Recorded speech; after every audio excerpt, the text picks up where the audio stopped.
नमो बुद्धाय। आज की इस कहानी के माध्यम से आप जानेंगे बोधिसत्व ने अपने एक जीवन में अपने पुत्र की मृत्यु पर भी किस प्रकार शांति पारमी को बढ़ाया और अपने परिजनों की शांति पारमी में भी सहायक बने। भव संसरण के एक जीवन में बोधिसत्व वाराणसी के एक ब्राह्मण कुल में जन्मे, बड़े हुए, अपने परिवार के प्रमुख बने। उनके साथ उनकी पत्नी, एक युवा पुत्र, एक युवा पुत्रवधू, एक युवा पुत्री और एक दासी थी। यूं 6 जनों का सुखी परिवार था। परिवार के भरण पोषण के लिए बोधिसत्व नगर के बाहर खेती बाड़ी करते थे और युवा पुत्र उनका साथ देता था। सदा की भांति एक दिन वह अपने खेत पर काम कर रहे थे। स्वयं हल चलाने में निमग्न थे। युवा पुत्र खेत का कूड़ा करकट इकट्ठा करके उसे जलाने के काम में लगा था। इतने में कूड़े करकट के ढेर में से एक क्रूर नाग निकला और उसने पुत्र को डस लिया। कुछ ही देर में नाग विष सारे शरीर में समा गया और किसान का पुत्र बेहोश होकर वहीं गिर पड़ा। बोधिसत्व ने दूर से अपने पुत्र को गिरते हुए देखा तो समीप चले आए, परंतु तब तक पुत्र के प्राण पखेरु उड़ चुके थे। बोधिसत्व ने मृत शरीर को उठाकर समीप के एक पेड़ की छांव में लेटा दिया और उसे कपड़े से ढक दिया।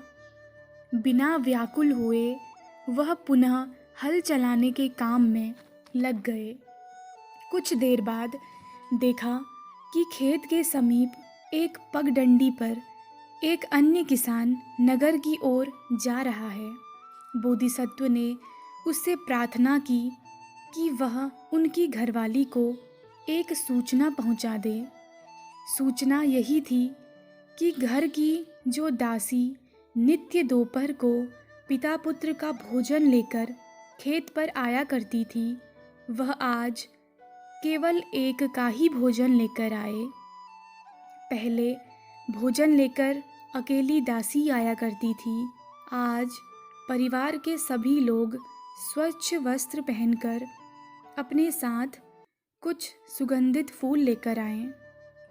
यह सूचना जब राहगीर ने ब्राह्मणी को दी तो वह तत्काल समझ गई कि उसका पुत्र नहीं रहा, परंतु यह दुखद सूचना पाकर ब्राह्मणी विचलित नहीं हुई। परिवार के अन्य 4 जने भी अविचलित रहे और बोधिसत्व के आदेशानुसार खेत की ओर चल दिए।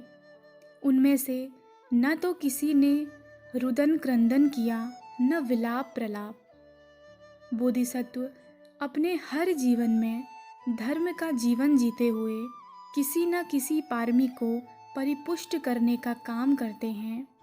वह केवल स्वयं धर्म का जीवन जीकर नहीं रह जाते, बल्कि अपने स्वजन परिजन मित्र बंधुओं को भी धर्ममय जीवन जीने का शिक्षा देते हैं।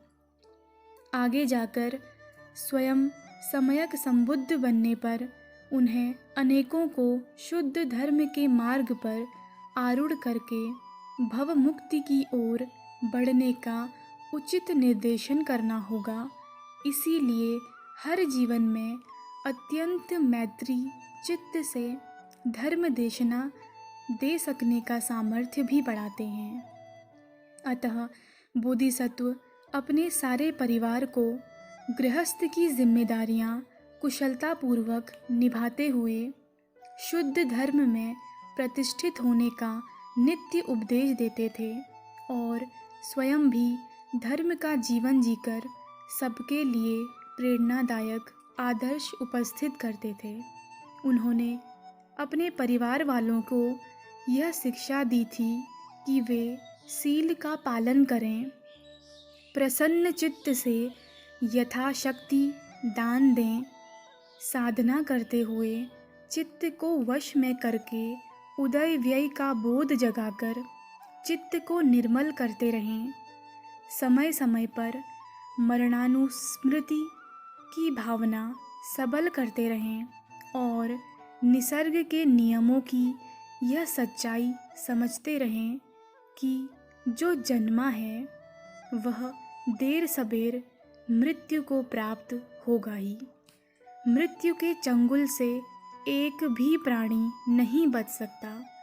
बोधिसत्व स्वयं मरणानुस्मृति की साधना में पक गए थे और उन्होंने अपने परिवार वालों को भी पकाया था। जब परिवार के चारों लोग घर से खेत पर आए तो जिस बात की आशंका थी वह सामने दिखी, परंतु युवा पुत्र का मृत शव देखकर न कोई रोया, न किसी ने छाती पीटकर विलाप किया। सब चिता के लिए आसपास लकड़ी चुनने लगे। थोड़ी देर में चिता तैयार हो गई। सबने मिलकर मुर्दे शरीर को चिता पर लिटाया। अपने साथ लाए हुए सुगंधित पुष्प उस पर चढ़ाए और चिता आवलित करके सब उसके समीप बैठ गए। एक व्यक्ति ये सारी घटना देख रहा था। सब कुछ देखकर वह विस्मय विभोर हो उठा। समीप आकर उसने किसान से वार्तालाप आरंभ की।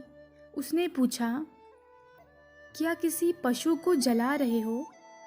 नहीं, यह पशु नहीं है, मृत मनुष्य का शरीर है जिसे हम जला रहे हैं, बोधिसत्व ने उत्तर दिया। तो यह तुम्हारा कोई दुश्मन रहा होगा। दुश्मन नहीं, यह मेरा इकलौता पुत्र था। तो क्या पुत्र के साथ तुम्हारे संबंध बिगड़े हुए थे? नहीं भाई नहीं, यह मेरा अत्यंत प्रिय पुत्र था। तो इस इकलौते प्रिय पुत्र को खोकर तुम रोते क्यों नहीं, विलाप क्यों नहीं करते? जो गया सो गया। जैसे सांप अपनी केंचुली छोड़कर चल देता है, वैसे ही यह भी अपना शरीर छोड़कर चला गया। अब विलाप करने से क्या मिलेगा? विलाप करने से तो यह वापस आने वाला नहीं। आगंतुक ने यही प्रश्न मृत युवा की माता से किया। उसने कहा, पिता का हृदय कठोर हो सकता है, पर तुम तो 9 महीने पेट में पालकर जन्म देने वाली, स्तनपान कराकर उसका पोषण करने वाली माँ हो। माँ का हृदय तो बड़ा कोमल होता है। इकलौता पुत्र खोकर भी तुम क्यों नहीं रोती? इसी प्रकार मृतक की भार्या से भी उसने प्रश्न किया, तुम्हारा तो सर्वस्व लुट गया। इस कम उम्र में तुमने अपना सुहाग खो दिया, फिर भी तुम क्यों नहीं रो रही? ऐसा ही प्रश्न उसने मृतक की बहन से किया। बहन को अपना भाई अत्यंत प्यारा होता है। तुम कैसी बहन हो जो ऐसे भाई को खोकर भी क्रंदन नहीं कर रही? तदंतर उसने घर की दासी से पूछा, मृतक व्यक्ति अवश्य तुम्हारे साथ अत्यंत कटुता भरा कठोर व्यवहार करता रहा होगा, इसीलिए तुम उसके मरने पर व्यथित नहीं हो। दासी ने कहा, वह घर का दुलारा अत्यंत मृदुभाषी था। सबके साथ उसका व्यवहार अत्यंत मधुर था। वह सबका प्यारा था, बड़ा होनहार था। फिर भी कोई नहीं रोया। सबका यही उत्तर था, रोने से किसी को क्या मिलेगा भला? वह बिना बुलाए आया था और बिना आज्ञा लिए चला गया। संसार में जीवन ही अनिश्चित होता है, मृत्यु तो सबकी निश्चित ही है। अपने कर्मों के अनुसार प्राणी आते हैं और अपने कर्मों के अनुसार चले जाते हैं। जैसे आया वैसे चला गया, इसके लिए रोना पीटना क्या। जाने वाला चला गया, यह जो निष्प्राण शरीर चिता पर जल रहा है, वह क्या जाने कि हम उसके लिए रो रहे हैं। रोकर हम न अपना भला करते हैं न किसी और का। रोकर स्वयं भी दुखी होंगे, औरों को भी दुखी बनाएंगे। जाने वाला अपने कर्मानुसार उसकी जैसी गति है वहाँ चला गया, इसके लिए हम शोक नहीं करते। इस प्रकार बोधिसत्व ने इस जीवन में स्वयं अपनी शांति पारमी बढ़ाई तथा अपनी अपनी शांति पारमी बढ़ा सकने में परिजनों के भी सहायक हुए।